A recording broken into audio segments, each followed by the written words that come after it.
see what we got in here. I see there's 6 waiting already. That's good. That's good. Let's see. I'm going to give it a few more seconds here.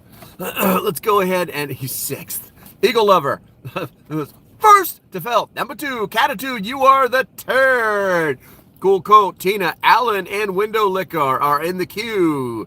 Now we got Deanna hiding out here. There we go. There we go. All right, so it's going to start to fill up. Make sure that you guys check in, say hi, all that good stuff. While that is happening, I hesitate to even say this, but I wanted to actually knock it out just a little bit because I don't want to spend a lot of time on it. I don't want to spend a lot of time on it because the Epstein files just aren't that damn important. Blaine, good to see you. Don, good to see you. It's just not that important, guys. It's not that important. As they were coming out, I was actually paying attention to them as they were coming out. There are certain groups on Twitter that will start what they call or X. We've really got to get away from that whole Twitter thing because in order for X to succeed, Twitter must die. What's up, Tom and Teo? Good to see you, Spags. But the Epstein files are just not that important, and here's why. Because while they were coming out, the only thing that was actually happening was the people with the blue ties were trying everything in their power to try and make this about Trump. The only inferences or that they talk about with El Trumpo is that they were on a plane together and they had to divert from one airport to the other, and that was it. That was it. But they tried to blow it out of proportion. They tried to make it more than what it was. Literally, you know, just complete redirection because they know that these names are going to be names that no one wants to be named. And a lot of them got Hillaried already anyway, if you guys didn't know that. So it's basically inconsequential, a lot of the names that were released. But, you know, when you get caught saying he likes him young, then it's a problem for that particular group of people. So I'm not going to spend a lot of time on it because it's just not worth our time. I got more important stuff to talk about in here that a lot of people don't even know about. Let's see here. Cool Colt, nothing more is going to happen. The files. This turd was waiting for Rumble. Andy, I'm sorry. I thought I announced yesterday in the very beginning of the live stream that I would not be able to do Rumble since I'm on the road. Yeah, that's what happens when I'm on the road. So good morning. Good morning, Beecher. And what's Spags yapping about? At this point, it's just doom porn. Unless you're a teamster going after predators, it's just something to distract you. Yeah, exactly. There was actually, there was news yesterday about, and it's related, and we're not going to cover it a lot, but just this is kind of like in passing type of stuff. There was news that came out yesterday that they found out that there were some hotels in the Virginia, D.C. area that were basically being used for happy fun time for some senators and congressmen. It was kind of like a known thing, and it wasn't anything that was child related. It was all adult. And if you guys didn't know that, that's the next thing that's going to come out. That's the next thing. That's the next step. Well, we couldn't get him as a pedophile, so we're going to get him as an adult. And they're already trying to link that to the president or President Trump because they know this is going to blow up in their face. They know that nothing's going to happen, but they're going to play the distraction game where they're going to try and link him to this and link him to that and say he knew this and he knew that, and none of it's provable. True or not, none of it's provable. So that's just what it comes down to. They're going to be like, I can't get him as a pedo, so we're going to try and get him as an adult. And they actually like this person linked this person, and they were friends with this person, and that person introduced Melania to President Trump. And it's like, okay, and a bunch of really good looking people trying to marry really rich husbands. As far as I'm concerned, it's the American way. Let's see here. Andy says, mash the button, y'all. Yeah, I appreciate that, man. 23 of you in here. I should have at least 20 likes by now. 20 thumbs up by now. Come on, don't be a slacker. Let's see here. Eagle Lover says, imagine that. All right, so let's go ahead and get into some of this news. The title of this one is Biden complains about provision that bans Pentagon from contracting with censorship groups say it isn't so. There are few things as jarring as a sitting U.S. administration invoking the First Amendment, constitutional free speech protections, while the purpose to all intents and purposes seems to be to actually undermine them.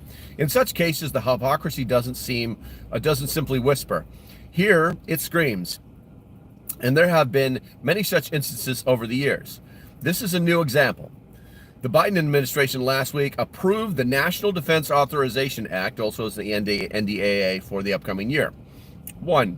For an authoritative democracy, provisions was that the U.S. Defense Department would not be able to contractually work with certain groups, such as by now infamous New Guards. If you guys don't know what the New Guard is, you might want to look it up.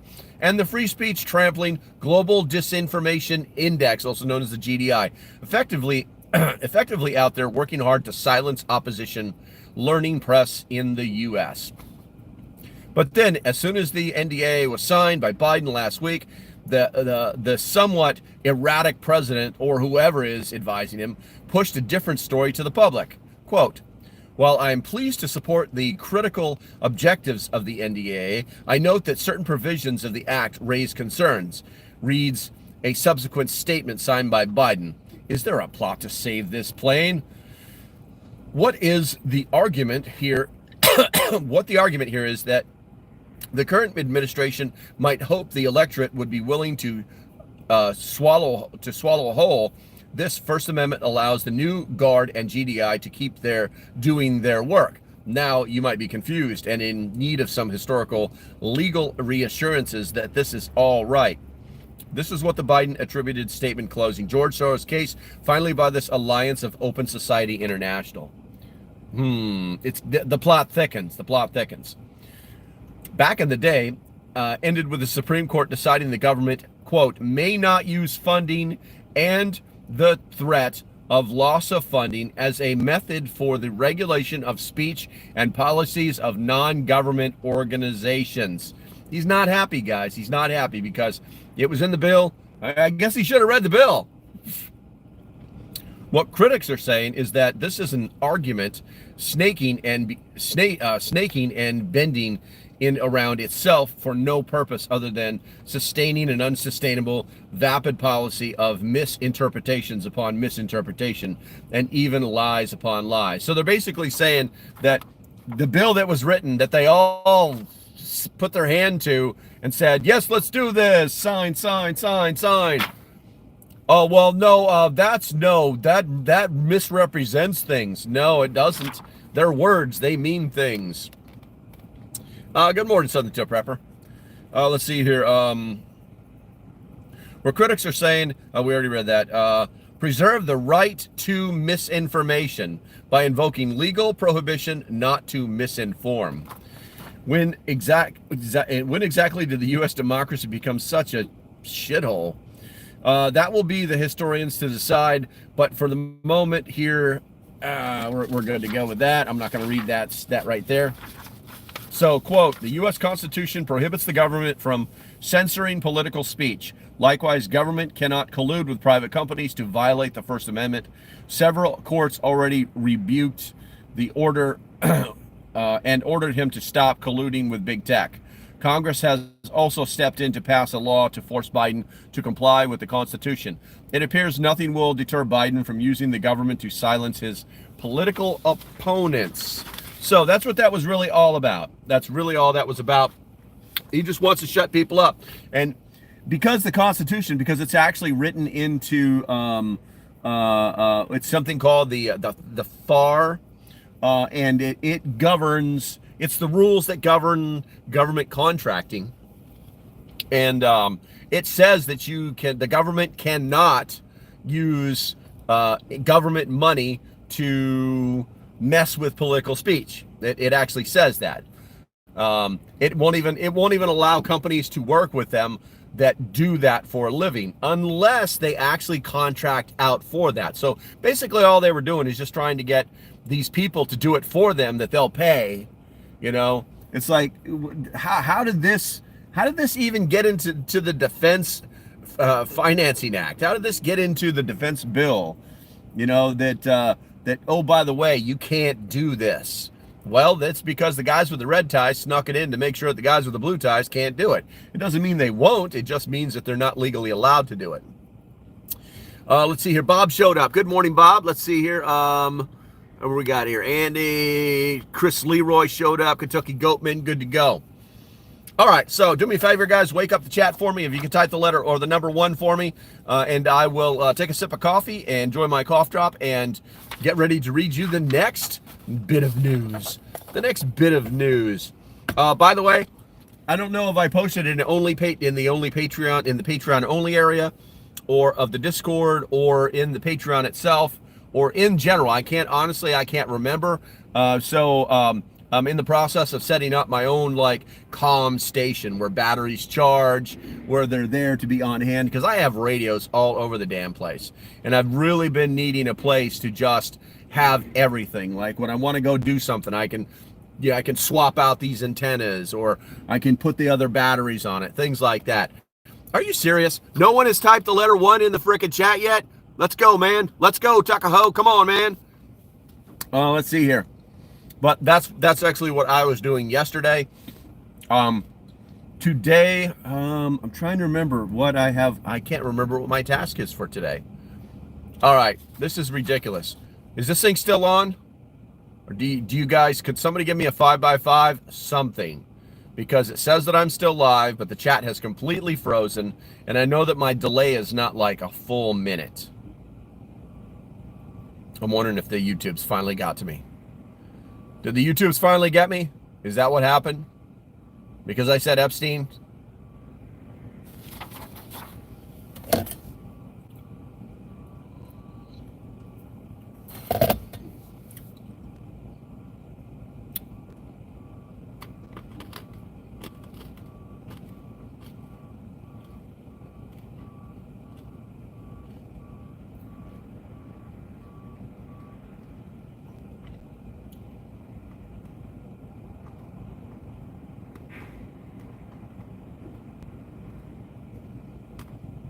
All right, I'm going to go ahead and read this quick one and see if it comes back.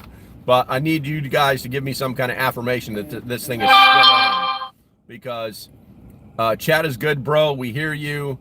I'm seeing that, but I'm not seeing anything else move. So it's a little confusing. Let's see here.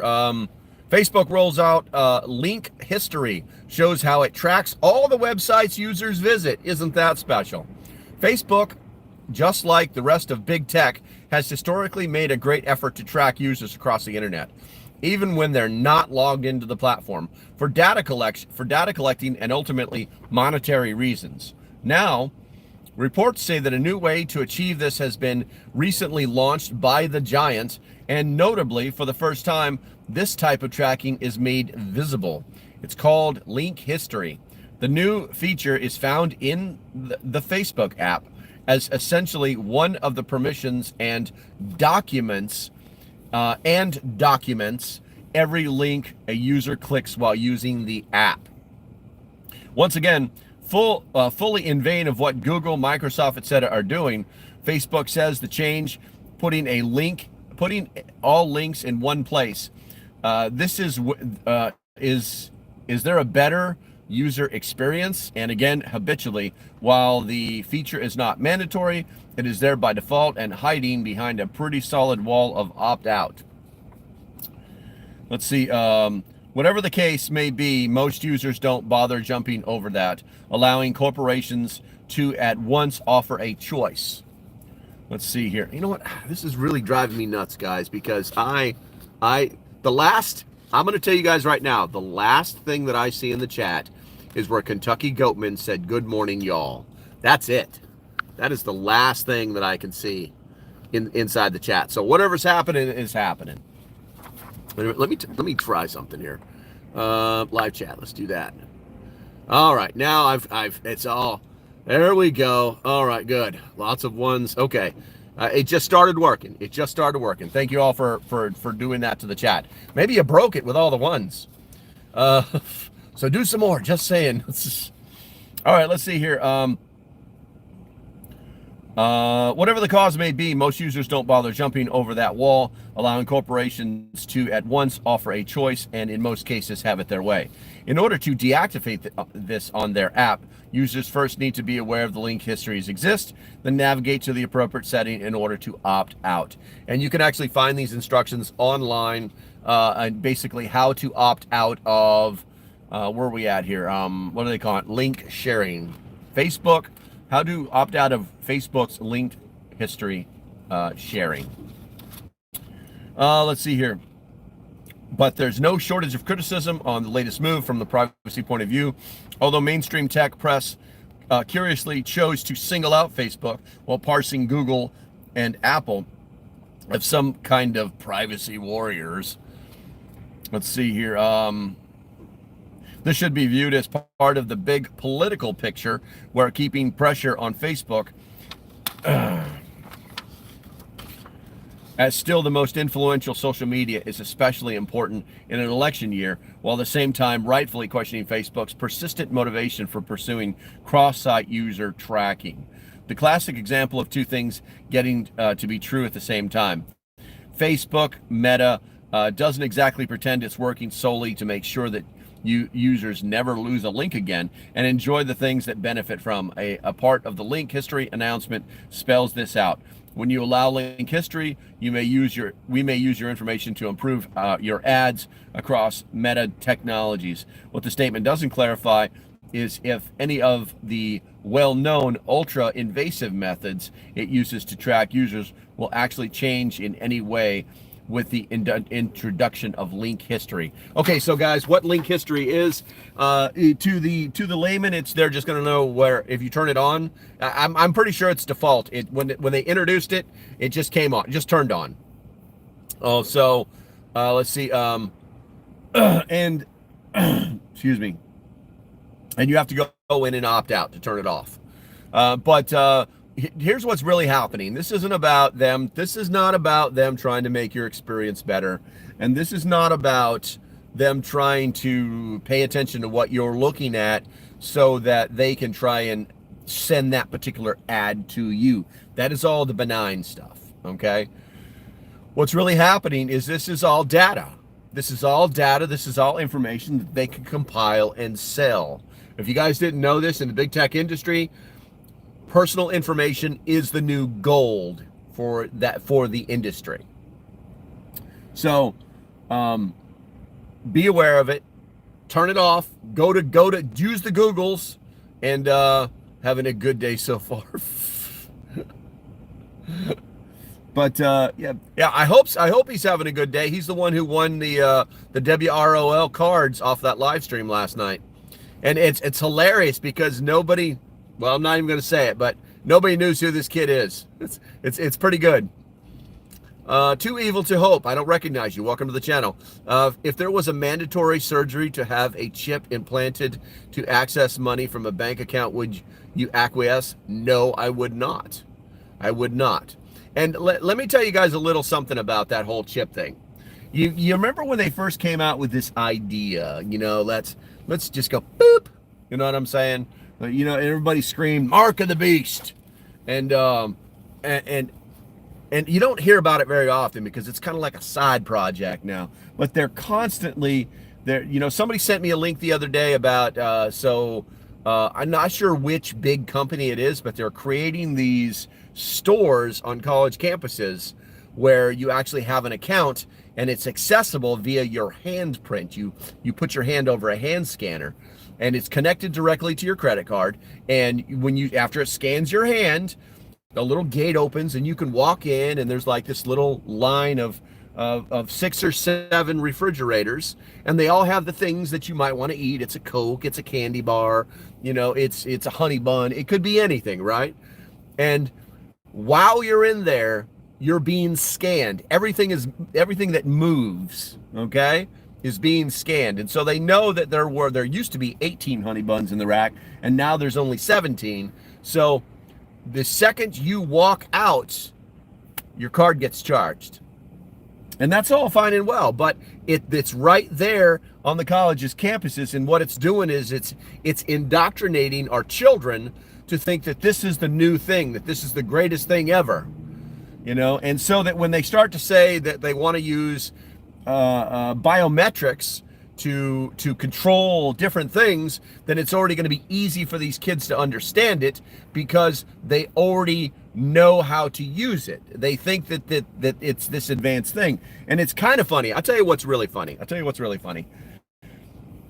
I did a lot of work with computers. I don't really talk about it a lot, but I did a lot of work with computers for the government for many years, and I always thought it was funny whenever I would talk to a young person, specifically around, their senior year of high school or into college, and they would just like look at me and try to talk to me like, I guess for the lack of better words, they would try to mansplain to me about how computers work. And I just had to kind of giggle because it's nobody actually, I would say the majority of the young people have an idea of how computers work, but it's all buttonology. That's what it's called.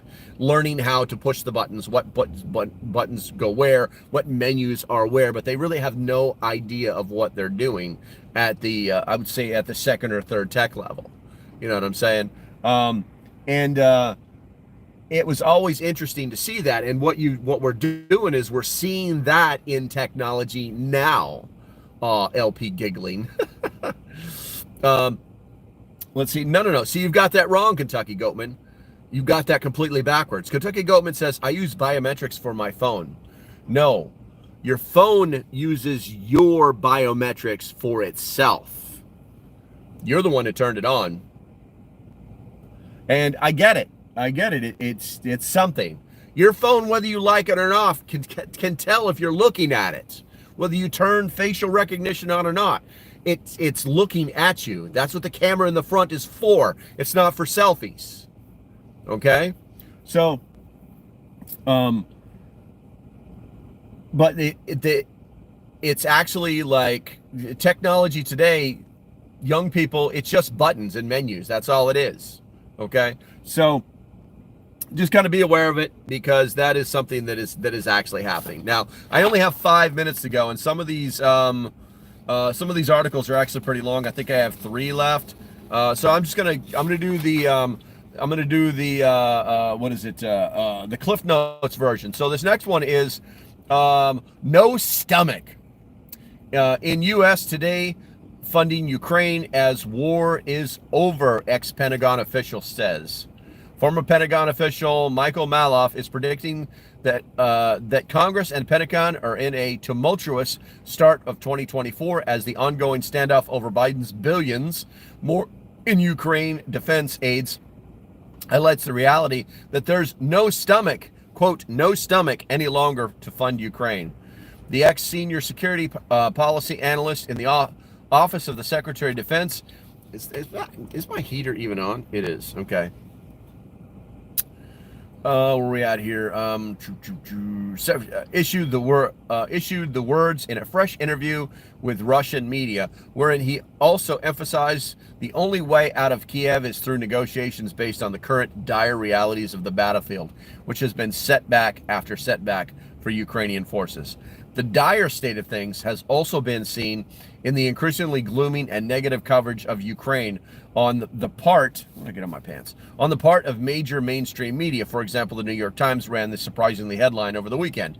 People snatchers. Ah, yeah, Ukrainian recruiters use harsh tactics to fill ranks. We've all seen the videos of that.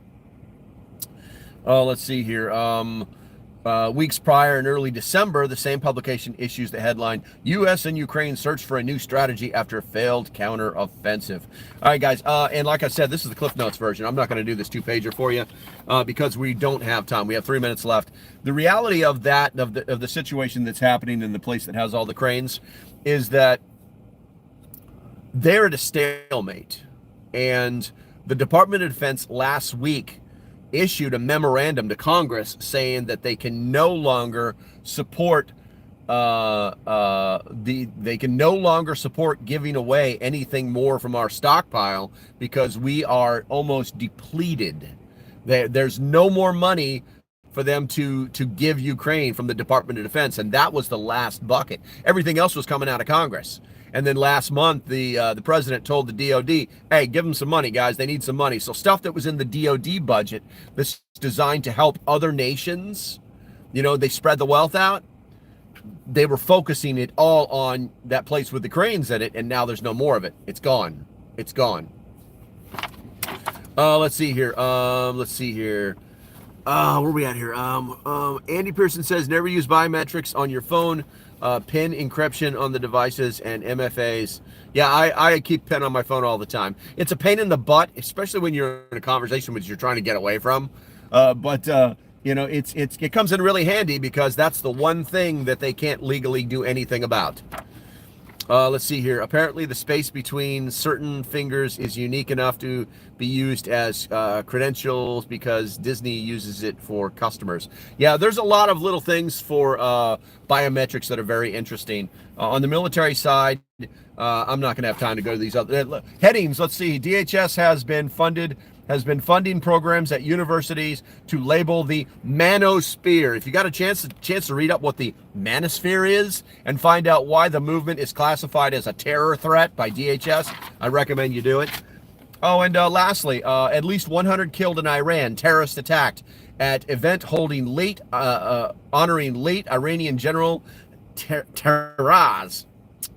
Let's see here. So 73 dead, 120 injured, 2 suitcase bombs, and it happened during the honoring. Hundreds of people were there. The honoring of this general that was basically a terrorist.